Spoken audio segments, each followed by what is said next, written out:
Bakit nga ba bigla na lang nawala ang buong bayan na to kasama ng mga taong nakatira? Mga kaibigan, ito ay ang Roanoke Colony na binuo ng governor na si John White noong 1585. Nasa 120 katao ang kasama niyang naglayag papunta sa islang to at dito na nanirahan. Kaya lang noong 1587 ay umalis si John White at nagpa siyang bumalik sa England upang kumuha ng ilang mga supplies. Dahil sa mga aberya ay na-delay ang kanyang pagbalik dun sa isla ng 3 taon at noon ngang 1590 nung nakabalik na ito sa Roanoke Colony ay wala ng katao-tao dun sa lugar.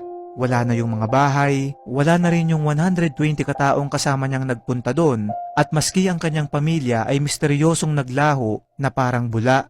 Ang tangi niya lang natagpuan ay ang isang salitang nakaukit sa isa sa mga puno na may nakalagay na Croatoan. Sinubukan niyang hanapin yung mga tao ngunit hindi siya nagtagumpay at hanggang ngayon ay itinuturing ito bilang isa sa pinakamahiwagang pangyayari sa ating kasaysayan. Sa panahon natin ngayon ay parte na yung isla sa Outer Banks ng North Carolina at ayon sa ilang mga teorya ay maaari daw na inatake sila ng ilang mga tribo dun sa lugar. Kaya lang ayon naman sa mga archaeologists ay wala raw silang natagpuang kahit na anong marka ng karahasan na nangyari dun sa area at wala ring mga nakalibing na katawan. Ayon naman sa ilan ay baka raw dahil sa kakulangan ng supply at pagkain ay maaaring lumipat sila sa karatig tribo nito na tinatawag na Croatoan na tugma rin sa sinabi ko kanina na nakaukit na salita na natagpuan sa isa sa mga puno dun sa lugar.